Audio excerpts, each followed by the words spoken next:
All right, let's get started. As usual, we're gonna start with bucket fills and something good. And per usual, I will sit here and wait until we all share at least 3 to 4 things. Who wants to start? Derek? Oh, that was nice. I was just saying hi to Della. Okay. Yeah. You're starting with Oh, one. hello out there. Yeah. Oh, like this. Gosh. Let me just think about it for a second. I'll fill the pod. Nothing crazy, but we have a pre-sign tomorrow for a couple of friends of mine, and they just navigated this market like really well. Like they knew what they wanted, and we got it done. So Awesome.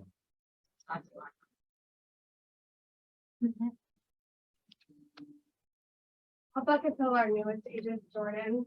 He has just jumped full into the process and I is, hear him scripting and everything. yeah, Yep. and he's just crushing open houses and he signed 2 buy lists last week and put 1 under contract. So, Nice. That's awesome. Did he do that from an open house? Yep. Awesome. Just made her- That is super Yeah. awesome. so it works. It works. All right. Who else? I'll bucket fill Amy for really pushing hard on the education opportunities that are coming up. Between SLS and Bold and the business planning clinic. You know, all those things are really critical, and it's important that everybody knows how important they are.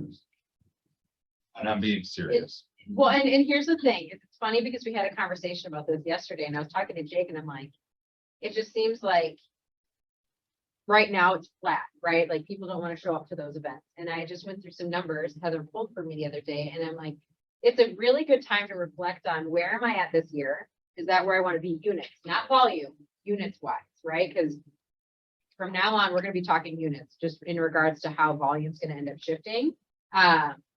And I know there's a lot of people that haven't hit their goals this year. And these are the reminders of, okay, what happened? How can I shift? And we'll talk about that in a little bit too, as we go through some of the shift stuff. So, Derek. Yeah, it's important for people to remember too, like the skills that have gotten you through the last couple of years are not the same skills as that you're going to need to get through the next 6 months, 12 months, 2 years, or whatever. Like, it's got to be intensified.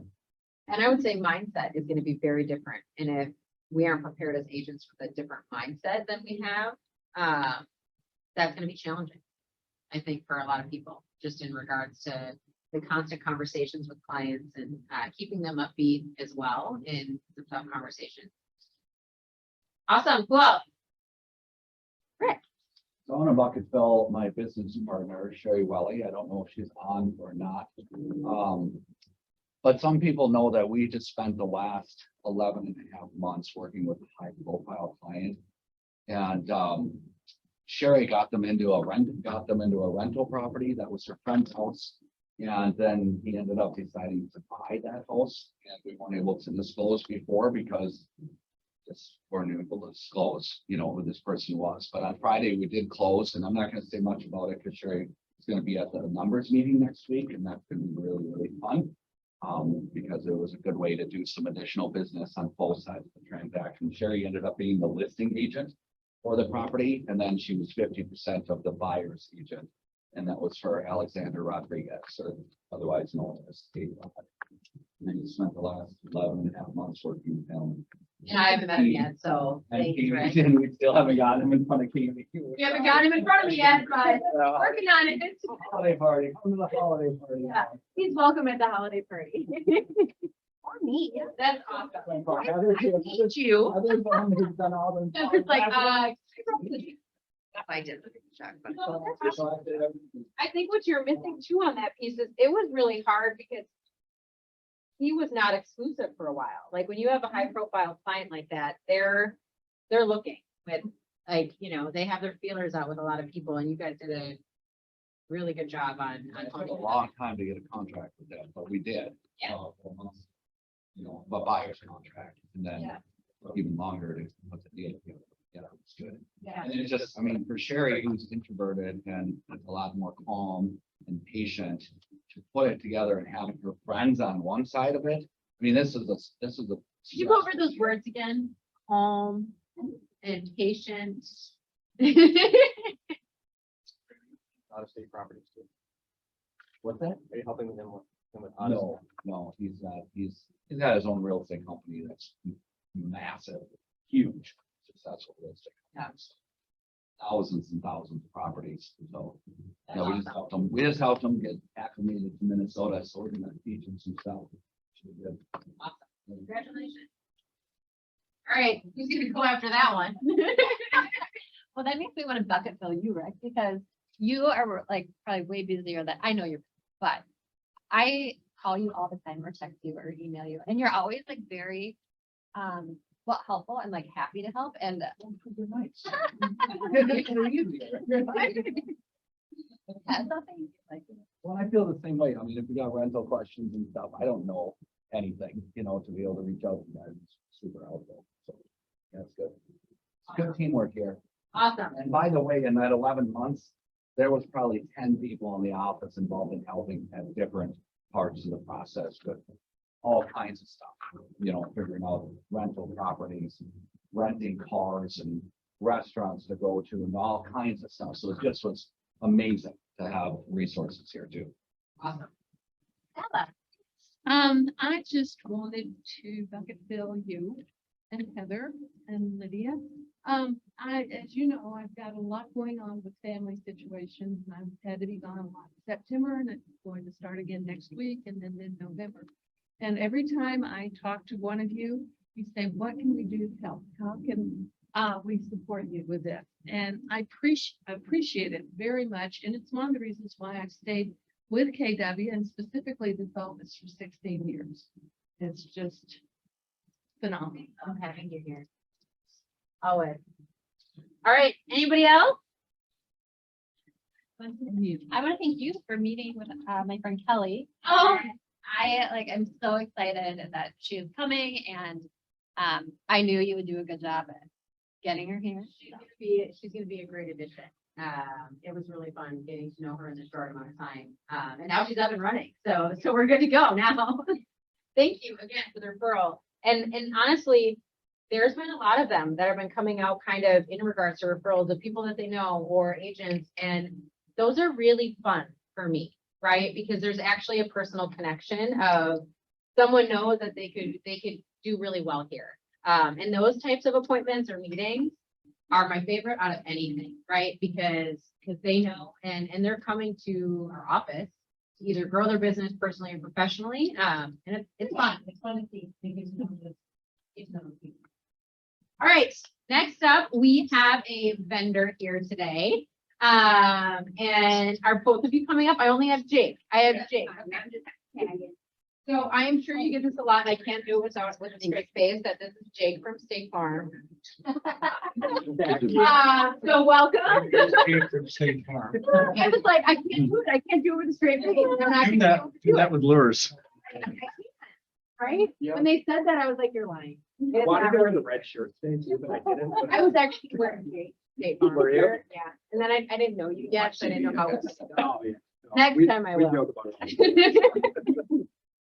All right, well, thanks for having us. Yeah. As she said, I'm Jake. This is Sam. We're actually local here. We're right down the street from you guys, right by the Carlson Towers. And our State Farm agency is Katie Hopen is the actual owner of the agency there.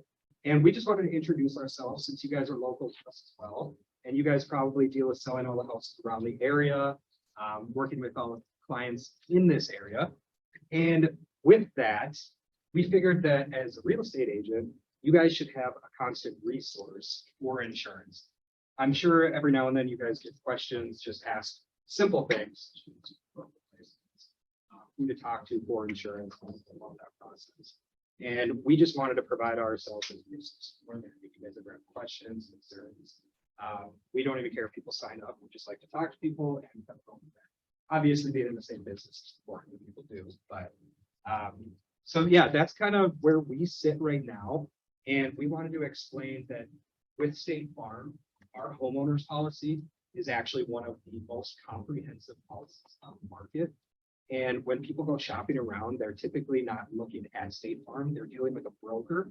And those brokers are gonna be dealing with smaller firms or places like Progressive, places like that, that are gonna have a lesser of a policy, which some of our stuff here explains that I left for you guys. You can grab one, they're on the tables up here.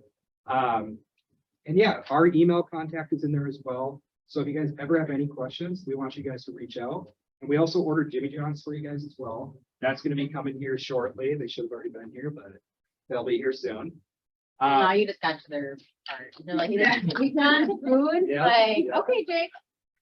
We got you. There you guys go. And then if anybody has any questions for us, we'd be more than happy to answer it. Otherwise, we hope you guys enjoy your lunch and hopefully we can work with you in the future. Awesome. Anybody have any questions kind of right off the bat?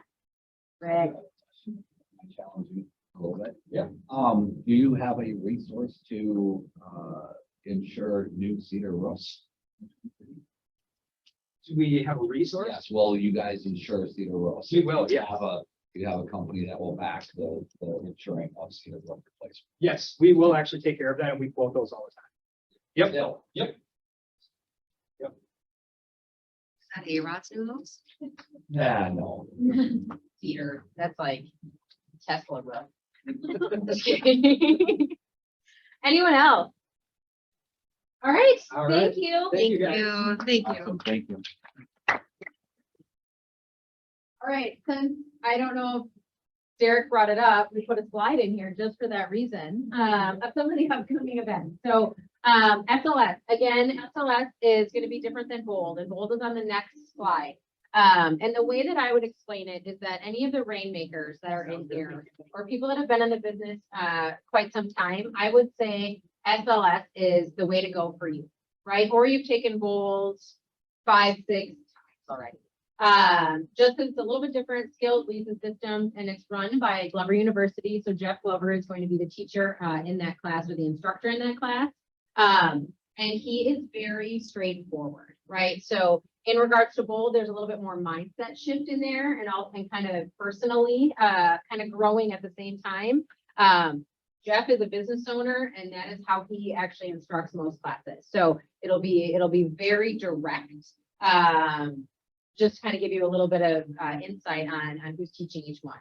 Whereas Bold is Darren Kittleson. That's a little bit of both, right? It's a lot of direct script skills, leverage piece, but there is also the mindset piece to the Bold component of it. So Tuesday, October 11th is the first one. So next Tuesday is our first SLS. And then Wednesday, October 19th is the first Bold session, and that's in Maple Grove. Then kind of sandwiched in between those two, where again, I would suggest this is for everyone that is running a business.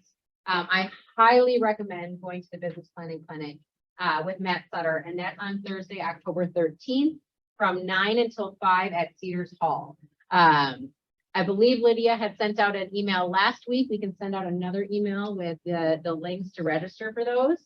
And if you have any individual questions, please let me know. Otherwise, do we have any questions on those right now? Those classes all gonna be on Wednesday, 9 to 5 then? Correct. Yep. We have a whole bunch of our office there. or- If we have a whole bunch of our office there, we can change whatever you'd like. Currently, we have one person. Let's get at it. Angie. The business planning clinic, is that Matt Sutter was here in the. Correct. Yep. Gonna be similar to that, or? No, this is going step by step almost through MREA model. So it's gonna be taking your conversion rates. So there's a prep form for it too, to know kind of where your business has been at year over year, where your business is at this year, so that you can now plan and pre-plan through Q4, all the way going through it into next year. So it's a lot more numbers based on your own business. It'll help if you've already been like tracking and knowing those. It's helpful. They'll give rough, normal numbers of a producing agent to help you kind of go through that. Cause I would bet on 95% of the agents in here don't actually know their conversion rates. You know, like if you were to take 10 listing appointments, how many listings would you sign? The agent would not be able to say 7. It'd be more of a guess, right? So yes, tracking would be great. Otherwise, there's gonna have to be some guesstimates. Any other questions on those? Can it also help you if you haven't really been tracking it? And so you almost set you up for next year, It's so gonna- you could It will set you up with everything you need to start tracking. start So tracking. it's, you know, if they're not, the numbers aren't there yet, it'll help you to track those moving forward as well. If you don't have 100% of that, it's still a great. It's still an amazing, I mean, I would say it's actually more important, if you haven't been tracking or you don't know your numbers, so that you can start moving forward with that, especially as the shift is coming. You don't know where to change things if you don't know your numbers, right? I was just in a coaching appointment the other day, and it was like, well, I'm not sure how many contacts it takes to get an appointment, right? Which is okay, but now we're kind of grasping, right? So now we're gonna be tracking moving forward. Hey, if I can't get 2 out of 50 contacts, I need to do 100 to get that. So that's where it's gonna help as we keep moving forward in the next few years, in the next few months. Any other questions? Hey, you're here. In regards to signing up, If you are not able to be in person for all of them, can you do like 1 or 2 remote if you need to? So business planning clinic, I believe, is fully in person, just the one day. SLS, we are looking into that if there's a virtual option, if you cannot make it. Bold, I am still not sure about on that one. There is a virtual option. There's all virtual option for that one too, yeah, but I'm not sure if you can go like back and forth, is essentially that piece. So, and with Bold, part of the requirements is that you have to show up a certain amount of times when you get follow-ups. Just that's kind of how that particular class goes. Any other questions? Was there a question online that I didn't? it's me. Nope, and I just asked everyone if I missed anything and no one's answered. It's Okay. me. We're okay. Someone said it's me. It's Lydia. Oh, I don't have a question, but the links I sent out yesterday for business planning clinic, I know Wendy and Rachel had this issue when signing up. My personal email automatically populates and it doesn't let you change it. Just sign up. I get your confirmation and I'll just forward it to you. I have no idea why that's happening. We didn't create the Eventbrite. I didn't even sign up, but somehow my email's in there. But if you see that, just sign up and I'll just forward the confirmation to you for and what is business this for, Bold or business planning? business planning. Okay, perfect. All right. Moving on then. Okay, so last week we started with kind of the idea of the shift and what that looks like. And I had mentioned we're going to go through the tactics. So if you are not reading the book or haven't read the book, we're going to go through the first 3 tactics. And then in this meeting as well, I'd love to do some masterminding and scripts. Kind of around what we're hitting up against with buyers and sellers right now. Is that fair? Okay, so number 1 tactic is get real, get right, mindset and action. So what I was just talking about in even the business planning portion of it, this particular chapter goes through rethinking, restructuring, refresh, re-energize, and reinvent. Okay, so in that aspect of your business, right now, if you were to look at it, how would you go about doing these things as you move into a new market?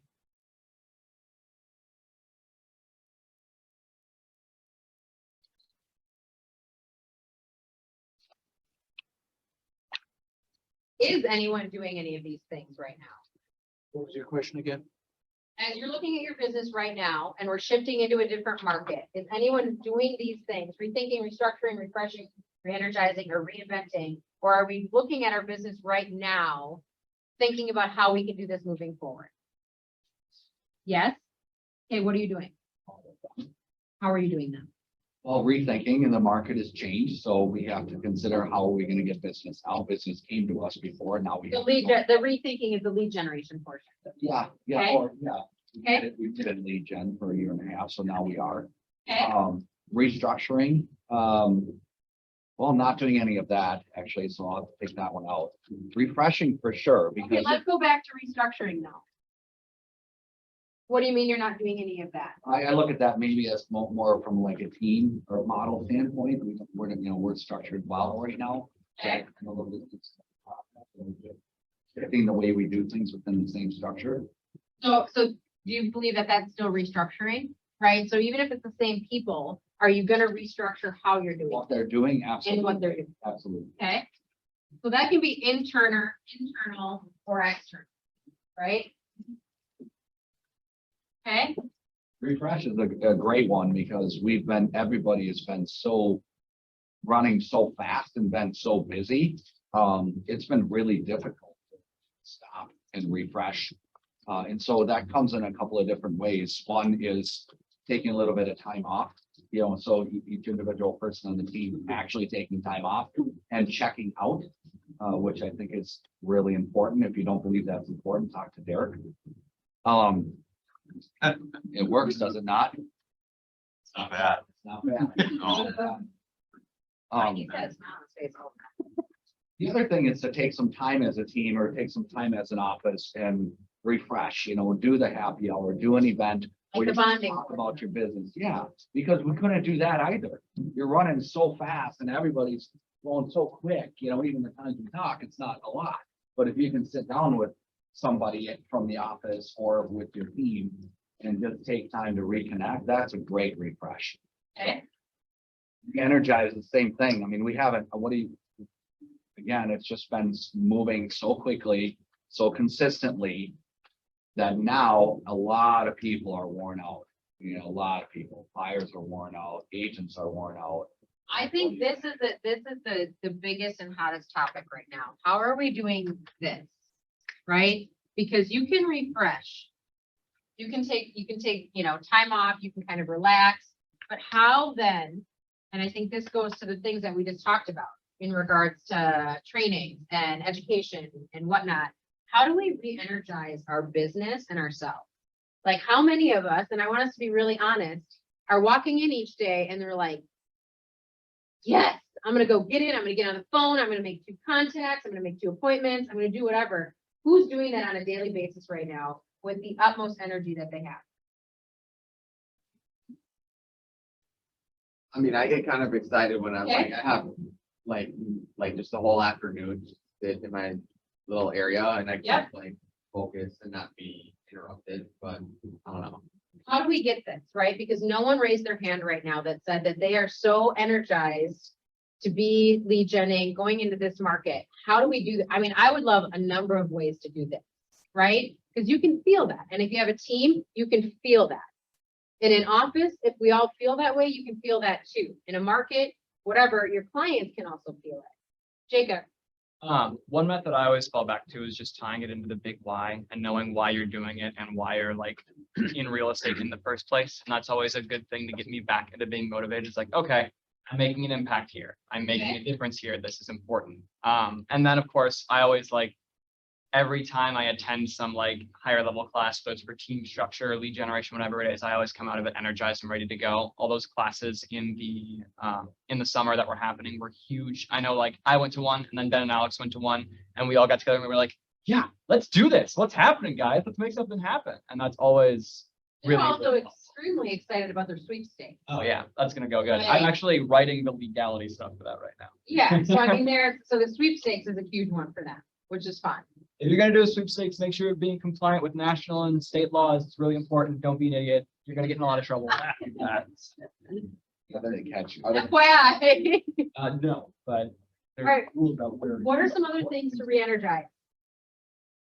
It's kind of off the education, but we're re-energizing by retraining. A lot of our agents have not dealt with a lot of the conversations that they are now going to have. And that is re-energizing them because they feel more prepared going into. I think this is my favorite, right? Because it wasn't training. What I've heard from a lot of people lately is, I've done that. I know that. I've already been there. I don't need to do that. I don't need that right now. Okay, well, if we don't have this, we definitely do need this. It's a perfect example of to retrain your brain, even to say, this is what I'm doing. You need to do the same thing that you already learned. Chris. Every single week, the last 3 months, I've been going through and looking just at my past transactions and thinking about people that I've helped and getting just remembering that feeling of how I felt for them and for myself to help them get into a home. So almost re-engaging with clients, right? Or at least client experiences. Well, shifting our mindset, we talked a little bit about this the past couple of weeks. Yeah. It doesn't matter if you're new in the business or if you've been in the business for a long time. Now it's more difficult to be successful, and that should be a very energizing and exciting thing for us, because this is an opportunity for us to build success in a difficult market. And I think in this group, it's a really good opportunity. It just, rather than being complacent and thinking what I'm doing is working, you've got an opportunity to be successful very, very fast, because it's a little bit more difficult right now, right? So, oh, I wish Wendy was still in here. I don't know where she went. Yesterday I was coaching with Wendy, and I'm pretty sure it was Wendy. And I was so excited to talk about how, and I think Kevin was there too, or I did it with Kevin as well. This is an exciting market, right? Because those that are not good at what they were doing are not going to survive this market. That might sound like, oh no, that's not very nice, but that is so true. They're not going to survive. So the people that you get to work with in the upcoming markets are going to be experienced agents that want to put the time and the effort in, and it's going to show, because then market share is going to shift, and you get to have a lot of fun talking to really amazing agents on the other side of transactions. That becomes a very different conversation. And I know you probably remember it when it was like, you were excited to work with that other agent, and now it's like, who's this person on the other side? Because, you know, Joe Johnson ended up getting a listing because he got his license last week. And then it was teaching that person while you were still trying to keep compliant with your client. It's going to be really fun, in my opinion, and exciting. So I agree with that. What else? What else re-energizes? Every day by starting off with exercise. Okay. And walking. In fact, the morning guy doesn't like to do anything. But after when I start with the exercise, it gets the blood flowing, it gets you in the right mindset, and you can start pounding the phone, sending out mailers, whatever you need to do. Okay. Love it. Jim. Three things. One, and it's kind of advice for everybody. If you have a downtime, if you have a lull in your business, don't panic. So I know it sounds like a negative, but it's actually a positive. Don't panic, because if you keep focused, it's going to happen. You know, go back to your prior customers, your prior clients, your sphere of influence. Do something different. I participated in an expo last week. There are about 300 people that filed through there. Again, it energizes you if you're doing something like that, and you meet new contacts. I've got a listing appointment tomorrow morning and a buyer appointment on Saturday morning, just by staying in touch with folks. So, you know, don't panic if you don't have something every single day. It's going to happen. Well, I think that goes back to the refresh too, right? So in those lulls, go back, refresh, reconnect, right? And then you think about, okay, let's rethink of where these leads are going to come from. I mean, it's kind of, all of these go together, right? And I still would say, if the energy isn't there, and I will say this in my own lead gen calls, if it's a day where my energy is at like a 3, I set 0 points. Like, and I have to really go back and be like, okay, what was my mindset during that moment? And you know where it was? It was on the next thing that was happening, or it was, this day's bad, or I feel sad, or I'm like over it, or whatever it is, right? There's some negative thought when I go into those calls when I set 0. Because if I bring energy and I bring what I actually feel in those calls of helping someone with their business, it goes through the phone to them. And I am the most successful at those times. Heather can probably hear me when I do those calls, because like at that point, I am so excited, and then you can just keep going, right? And so if none of these are the things that energize you, I mean, I could think of, you know, meditation. You can talk about gratitude. Figure out this piece right now, because this is really, really important. And this is important for all of the other pieces of it. Okay, reinvent.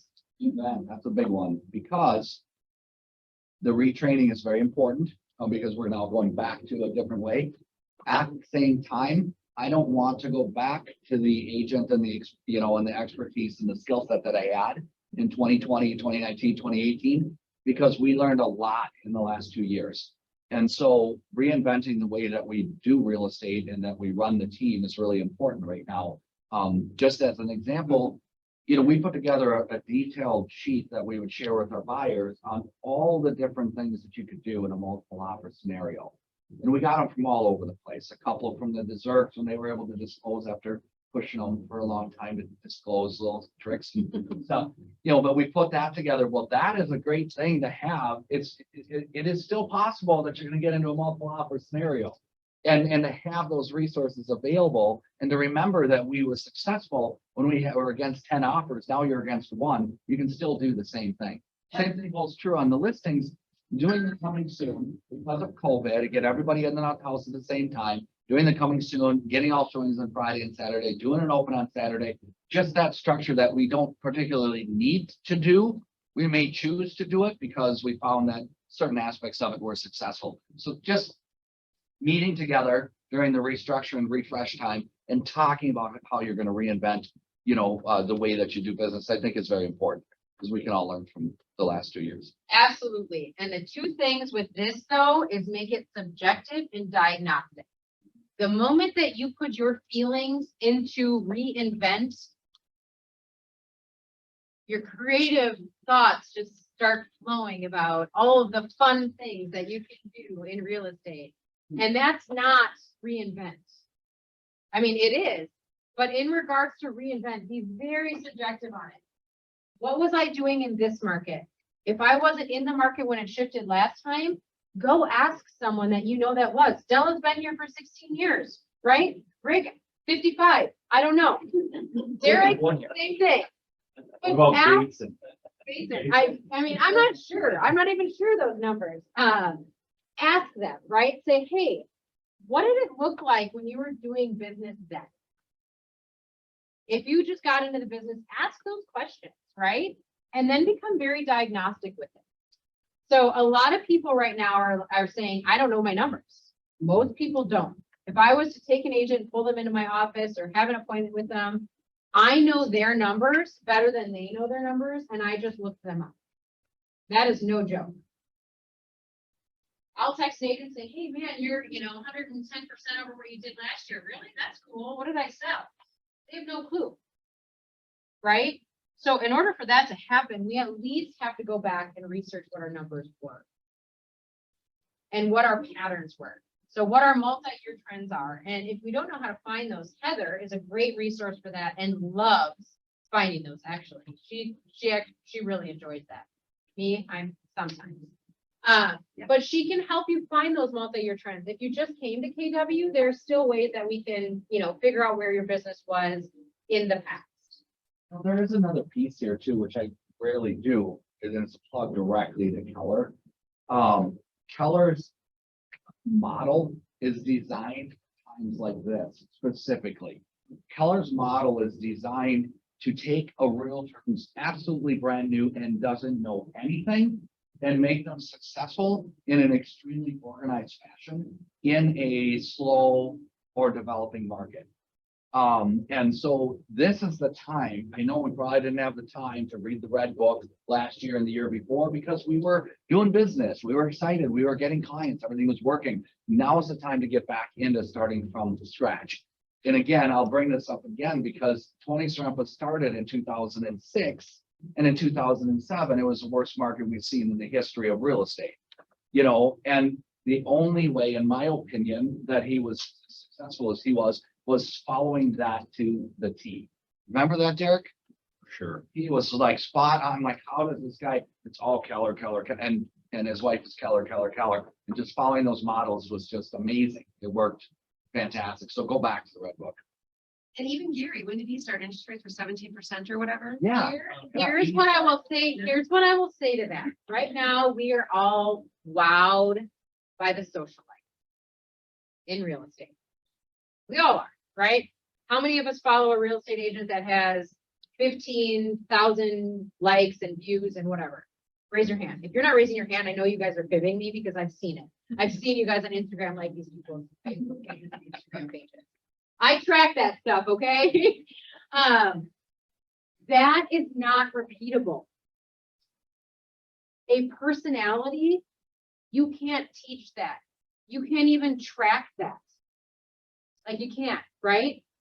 Works for that person or those people or that team. What you can't do is put a number on that, repeat that year over year, let alone repeat that in a shift, right? Because now, how many more hours as an individual do you need to put in if you are the only person bringing in those leads? There are not enough hours in a day. That's the answer to that question. Or you're going to get burnt out really, really fast. So to Rick's point, reviewing the models and following them, as much as you want to, rebel and say, no, they don't work because I called 4 people today and I didn't get 1 appointment, which are real conversations I have. That's because you're not being consistent. If you're consistent with the models and you keep doing it day after day after day, that lag period will show up, right? There's going to be a lag time, and then all of a sudden you're going to see it become really, really successful. Someone just said something in the chat. It's just thank you to me. Oh, I responded. Gotcha. Okay. I thought it's all good. All right, moving on. See it. Oh, Okay, got it. No, it's just thank you. next slide. Okay. So moving on from this part, right? So these are the things that we should be focusing on. Here's the other part. So this is a mindset piece, right? This is mindset here. We're doing the planning. What's the actual action? Jim brought up, you're in that lull and it's like, what can I do? What can I do right now? Well, what should I be doing right now? 2 parts to that question. And the shift book kind of really lays into this when it talks about tactic number 1. It's what must be done right now and what must be done right. 2 different things, right? Because I think what we do is we overthink. I can't post that because what if such and such and such? I can't go on this listing appointment because I don't even have my listing presentation. Well, I can't go door knocking because the postcard doesn't look right. And I don't have a script, so I definitely can't call anyone. I mean, those are very real objections that I hear, right? So if you were to ask yourself these 2 questions, what must be done right when you're doing business? Contracts. Contracts.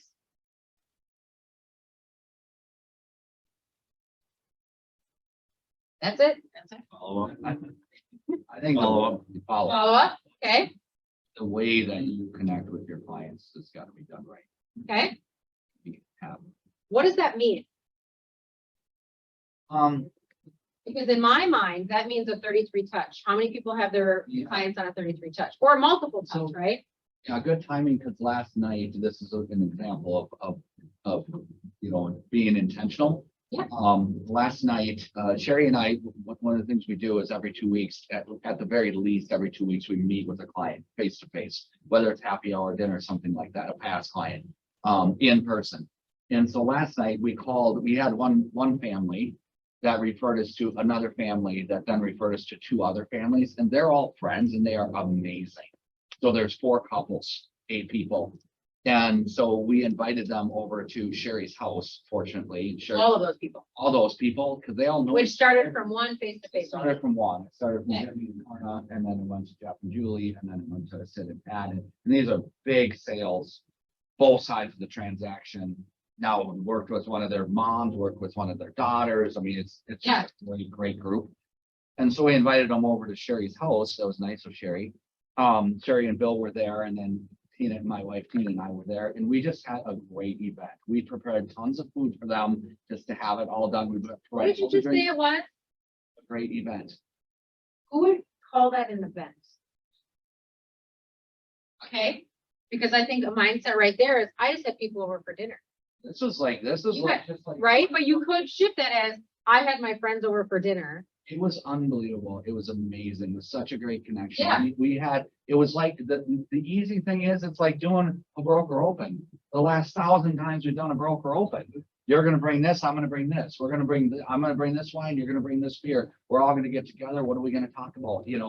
and everybody talked, and it was amazing to reminisce and find out where everyone's at, and and we don't always do that. Sometimes it's like call the client, touch base with them, then I gotta go to a meeting, sorry, and catch you later. But you never actually have that real good connection. Same thing with the upcoming holiday party. If you haven't been involved in that, that is an extremely well organized event. I mean, it's a beautiful thing for the clients, so. You gotta do it. Awesome. What else? What else needs to be done right? Ethics. Ethics, okay.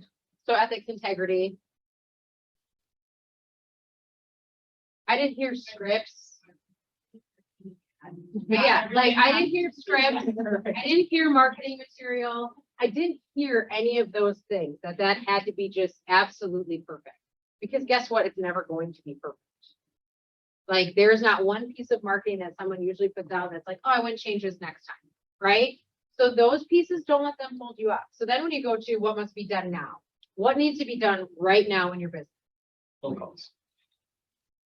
This is the answer at all times, is lead gen. Because quite honestly, if you don't have leads, nothing else in your business matters. I mean, yeah, the expenses will, but after time, you're not going to have anything to actually pay the expenses, so those won't even be there. So it's pretty simple, right? When we think of the shift, lead generate, be ethical, have integrity, know how to do the paperwork, and that's easy. If you don't know how to do the paperwork, we've got really amazing people here that can help you out with that.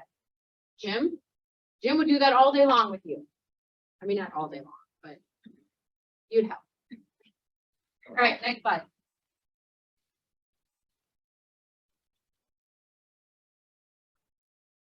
Second tactic goes into expenses. This is huge, right? So goes back to lead gen, right? So thriving, lead generation. Surviving is the expense management. We just had a P&L class with Tam. I know that she was gracious enough to share her P&L and actually share a whole copy of it so that you could input your own expenses. Who runs a really, really up-to-date P&L? And by really up-to-date, that could be weekly, that could be monthly. I would even allow it to be quarterly. Who does that? Here? Okay. Okay. What are you doing right now with that? Are we checking what our return on investment is on every single expense we have in there? If you don't have a P&L, I would take whatever credit card or bank statements that you have and go through everything that you're spending things on. Everything. Like this is the time to just look at it and say, okay, do I need space deal for my open houses so that people can automatically, sign into my opens?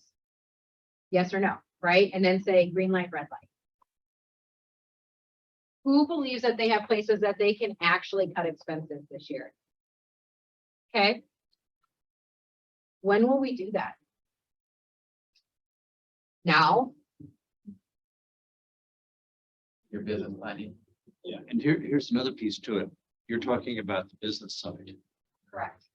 Let's not ignore the personal side, Correct. because you may have a partner or spouse or family that think that money grows on trees. And sometimes you have to say no. And I would say, and with that, and we can go to the next slide too. The personal side is always one, are you living within your means, right?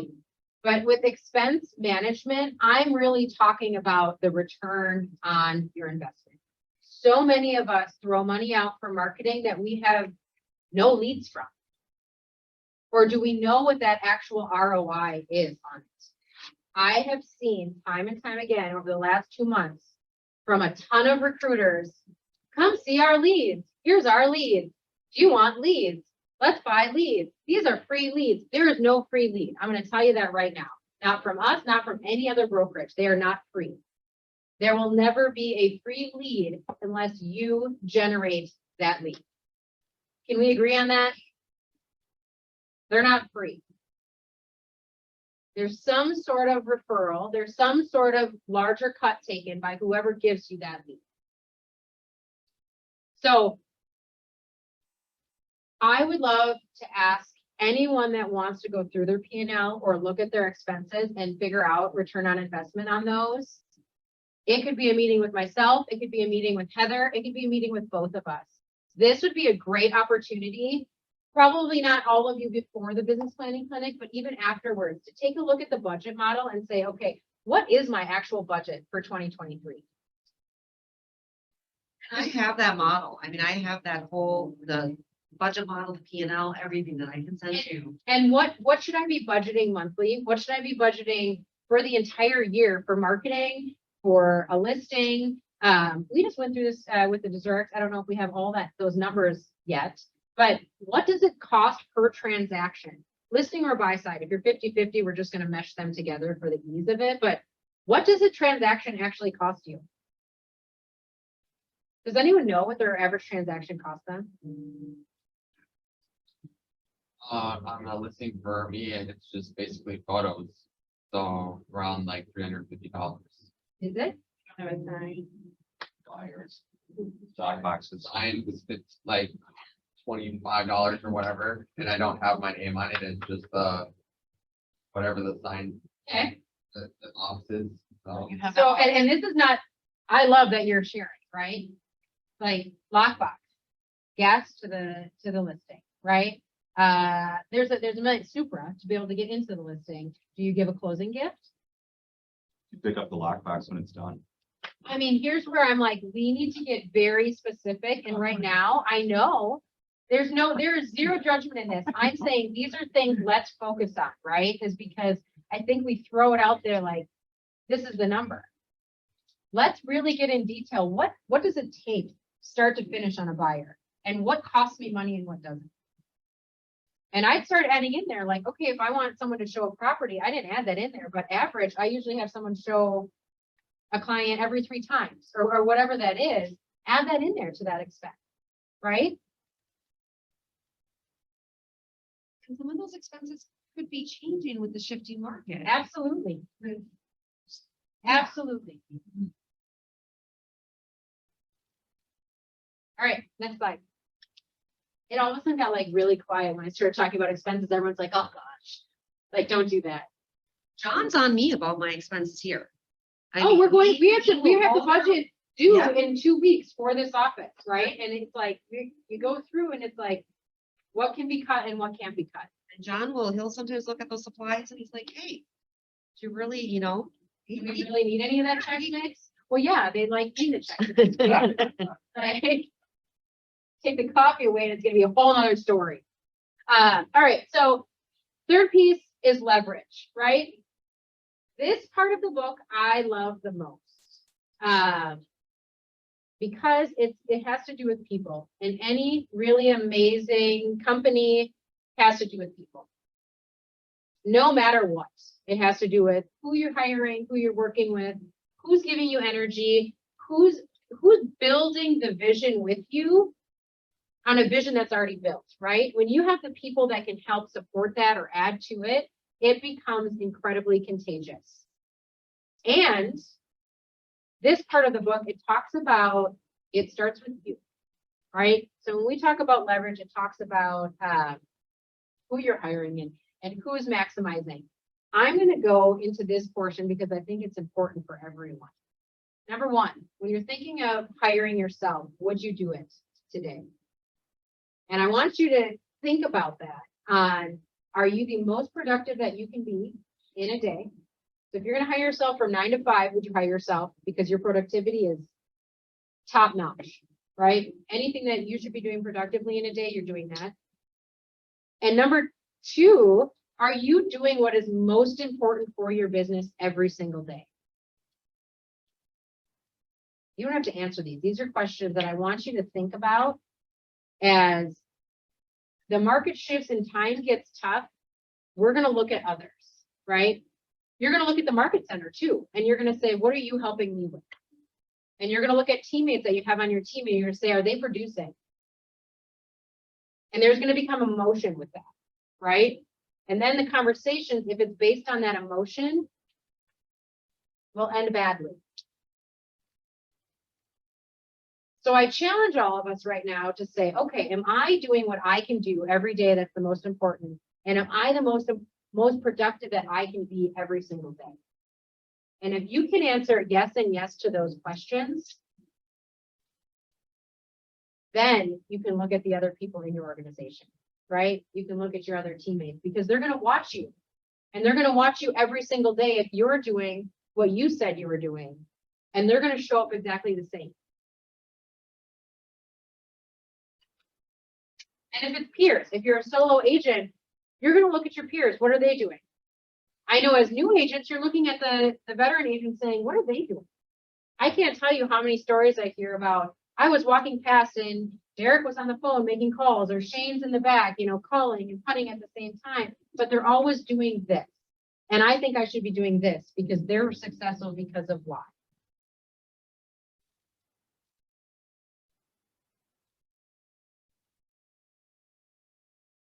That's where I'm ending it tonight. Do you guys have any questions on that?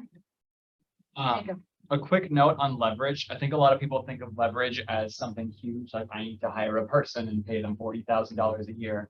But there's a lot of little things you could do with leverage that aren't as expensive or that are non-committal, that are real casual. How many hours a week do you spend doing laundry? Could you hire a maid? How many hours a week do you spend mowing your lawn if you have a big yard? Could you hire a lawn service? You know, how many hours a week do you spend figuring out what you're going to eat for dinner?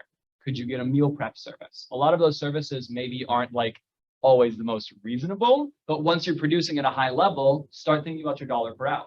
If you're closing 20 homes a year, what is that in GCI and what are you worth per hour if you work 2,000 hours a year, which is 40 hours a week, 50 weeks a year? Then if it costs $60 to get 2 meals from a meal prep service a week, you're getting what, hour or two back twice, 2 days a week? Is that worth your dollar per hour? And you can really capitalize on those little things too. So you don't have to be thinking of hiring an assistant, or you can hire a part-time assistant, 10, Profile, 20 hours a week. What's or up? transaction coordinator, Yeah, profile. yeah, same thing. There are That's little things you can huge. do with leverage. that are- Here's the other piece with that leverage. I think you think of like mowing the lawn and like cleaning and all these other things. I don't know how many times I this summer got a little thing on my door. Granted, I already have, underage workers known as my children that do a lot of things in my house. That were like, hey, I'm a 13-year-old kid that wants to mow the lawn, right? You know what they're asking for? They're literally asking like $15 to mow your lawn. Why? Because they just want to do something. And they want to also, you're helping them become a little entrepreneur, right? Like the fact of this little kid coming up to my door and saying, hey, do you guys need your lawn mowed or do you have any yard work? I'm like, I wish I didn't have other children because I would give them a job just because of the fact that they're doing that. Right. So Jago said something that was critically important and on the brink of genius.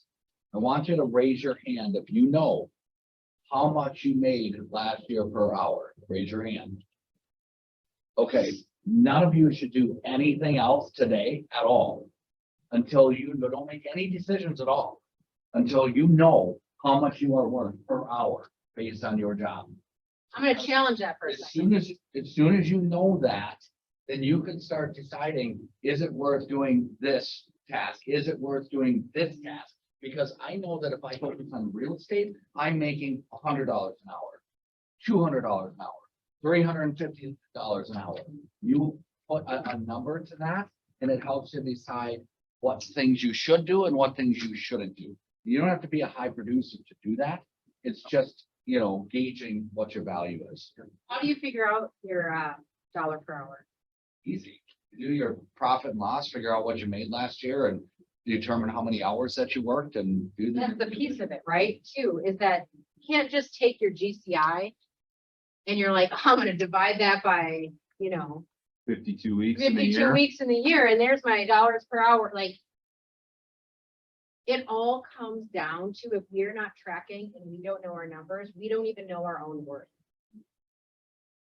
Bottom line, you can't figure out your dollar per hour or your worth per hour if you don't know your numbers.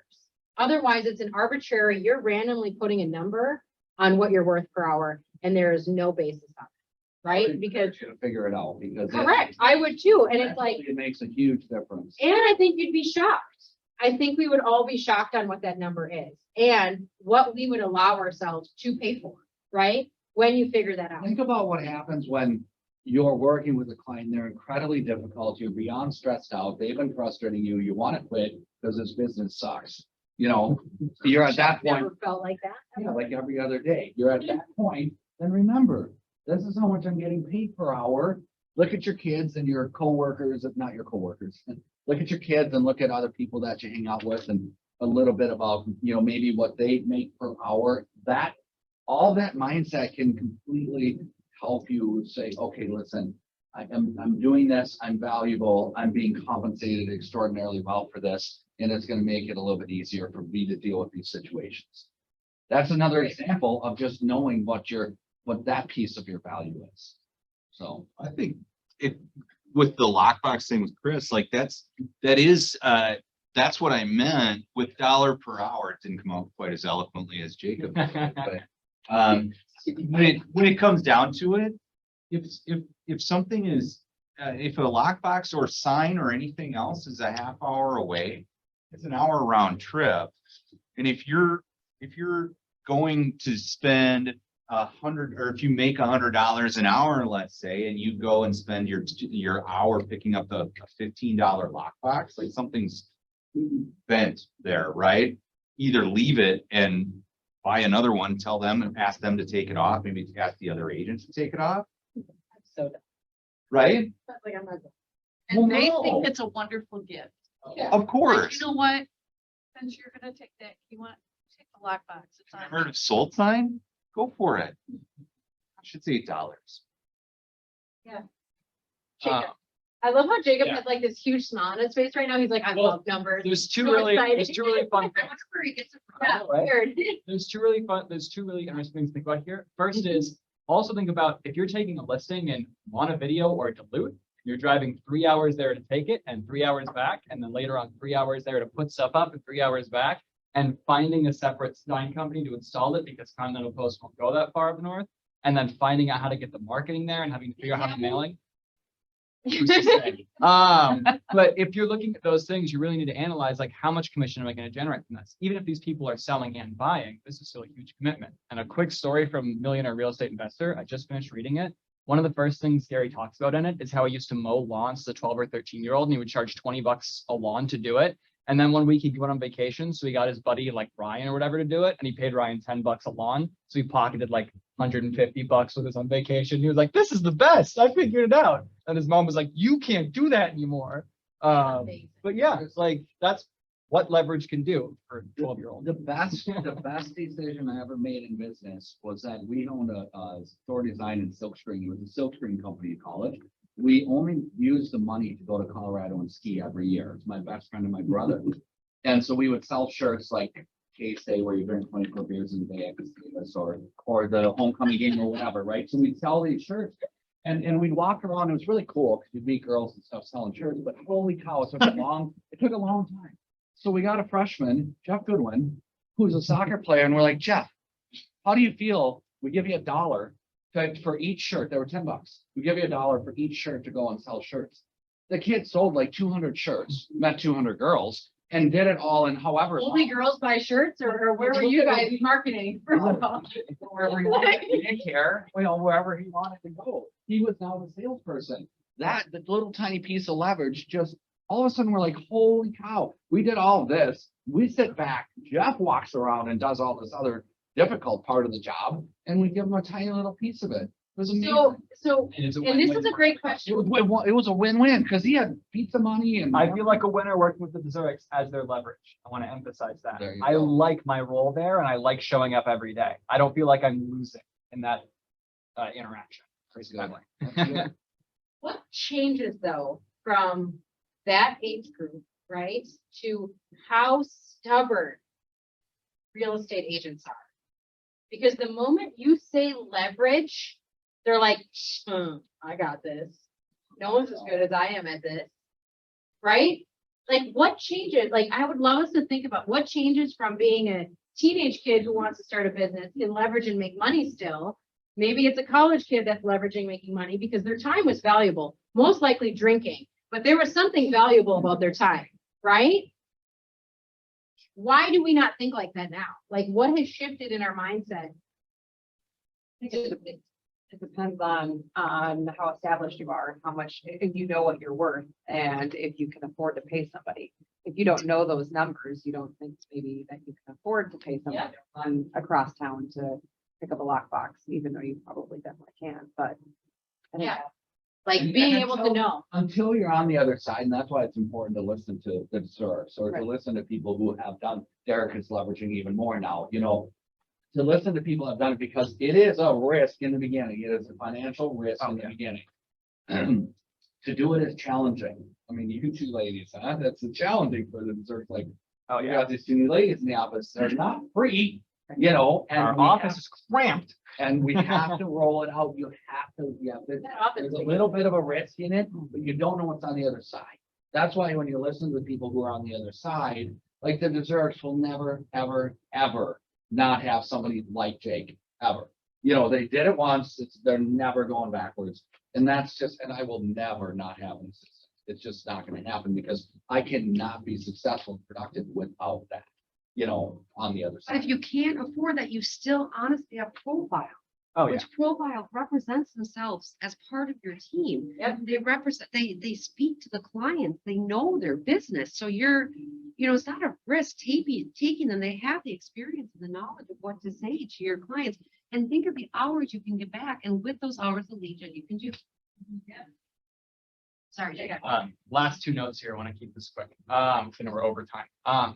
You can also hire people as like 1099 contractors and things like that. And if you're going through the 30, 60, 90 phase with them, you can have like, okay, this is, we're only committing to 3 months. Look at the cost of like a person for X amount of dollars an hour as a 1099 employee for 3 months. You're really pretty secure in that situation. You can have a 3 month, you can have a 3 month, 6 month, and 1 year renewal period, see what you want to do.